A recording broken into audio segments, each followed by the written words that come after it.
Olá, meus amigos, meus irmãos em Cristo, que a graça e a paz do nosso Senhor Jesus seja com todos nós. Estamos de volta e agora trazendo algo diferente, a leitura da Bíblia com entendimento. Lembrando que isso não é um curso de teologia, mas simplesmente a leitura da Bíblia de uma forma diferenciada. Vamos ler e entender o que estamos lendo, livro a livro, capítulo a capítulo e verso a verso. E o melhor de tudo isso é que você não precisa pagar nada por esse conhecimento, porque tudo aquilo que o Senhor nos deu de graça, nós devemos repassar de graça. É por isso que aqui a graça é de graça.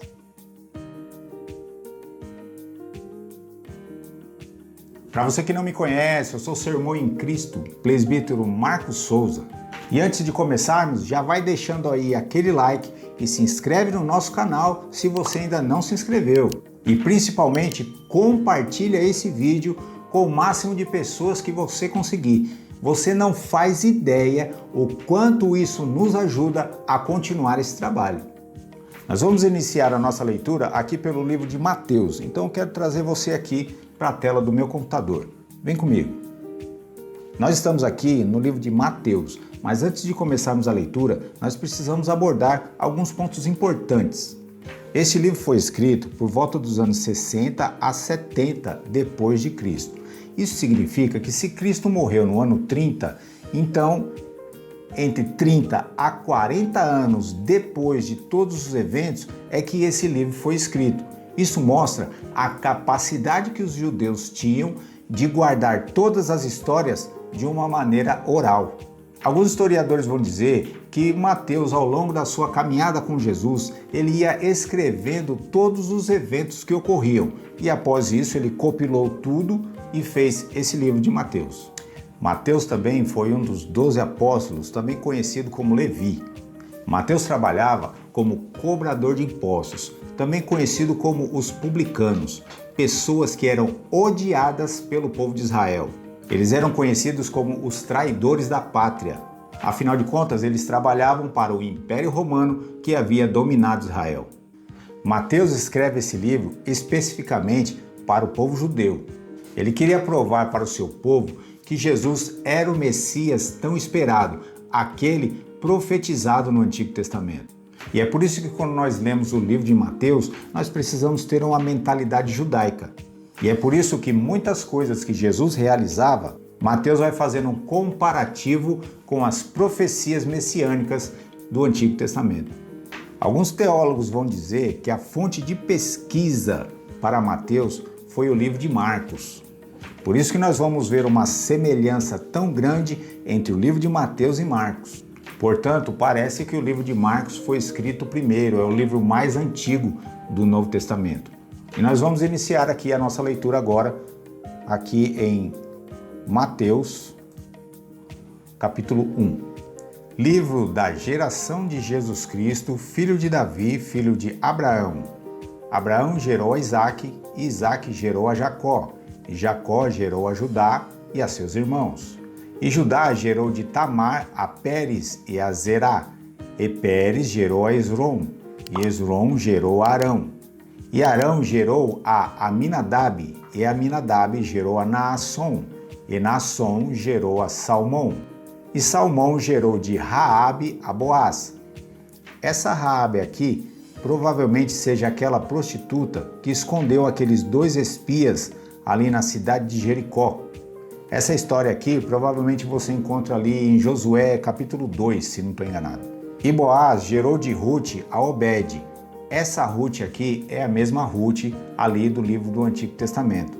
Aquela que era nora de Noemi, Ruth, ela era moabita, nem ao menos fazia parte do povo de Israel.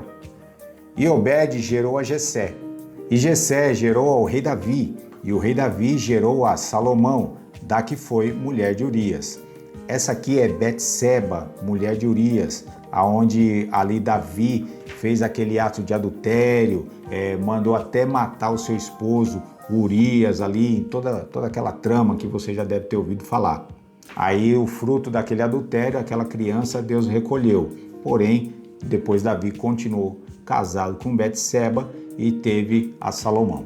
E Salomão gerou a Roboão, e Roboão gerou a Abiás, e Abiás gerou a Asa.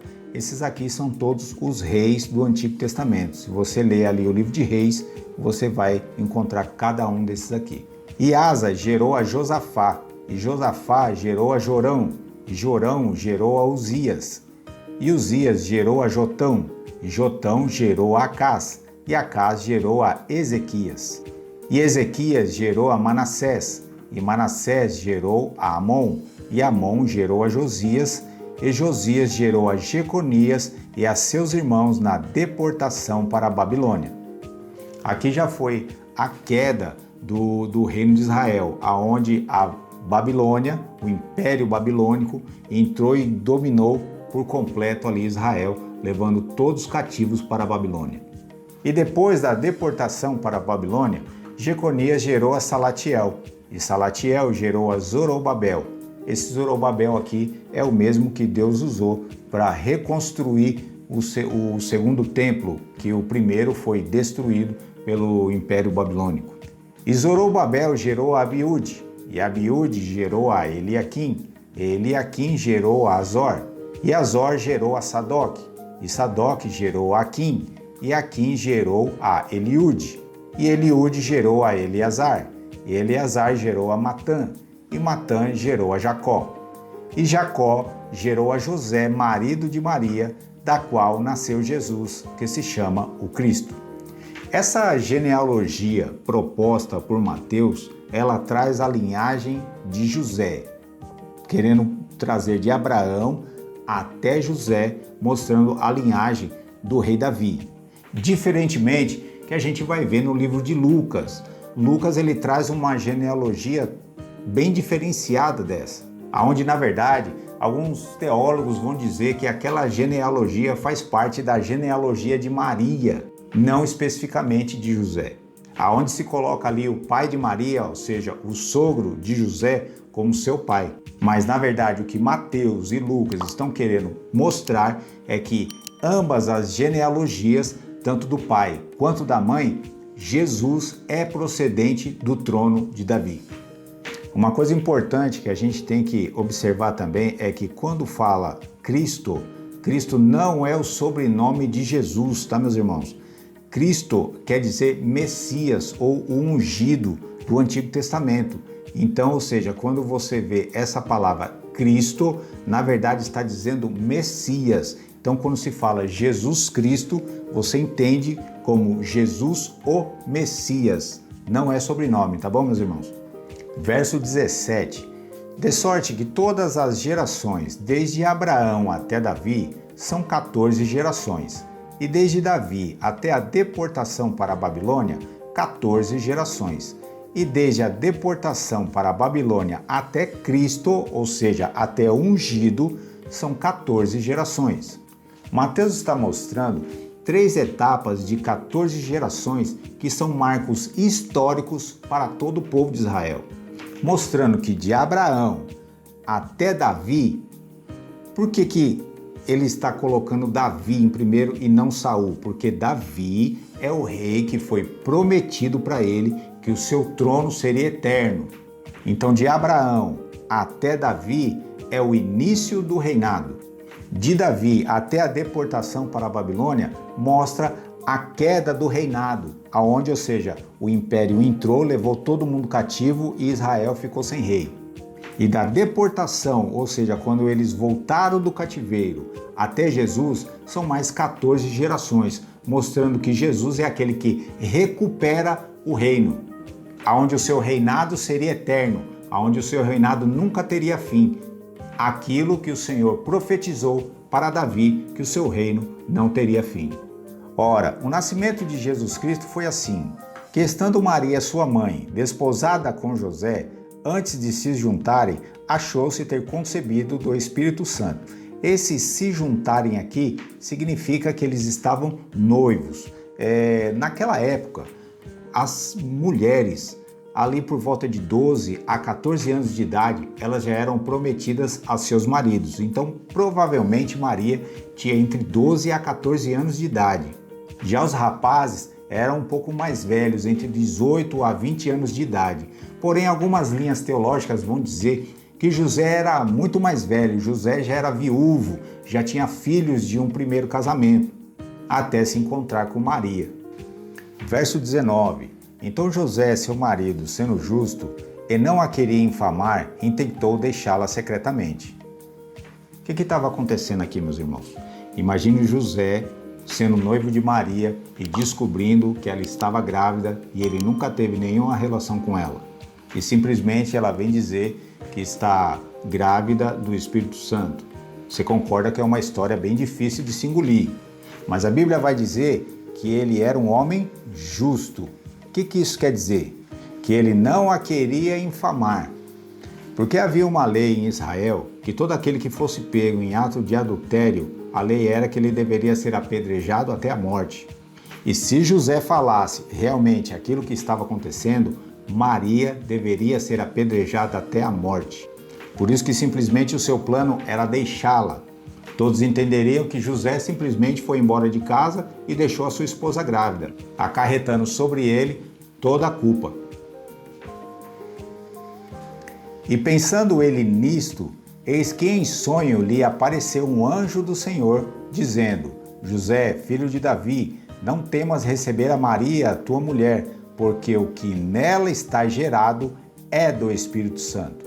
E dará à luz um filho, e chamarás o seu nome Jesus, porque ele salvará o seu povo dos seus pecados.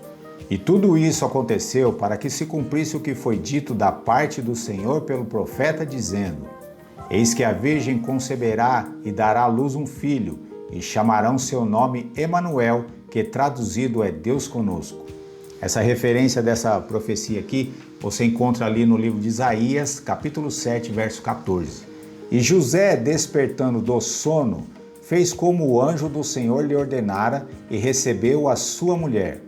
Aqui você vê a importância que nós temos que dar aos nossos sonhos, porque José, em meio a tudo isso que estava ocorrendo, ele simplesmente deu voz ao sonho que ele teve, acreditando que era realmente Deus falando com ele. Por isso, muitas das vezes Deus pode estar falando com você através dos sonhos e você está achando que está dormindo de barriga cheia.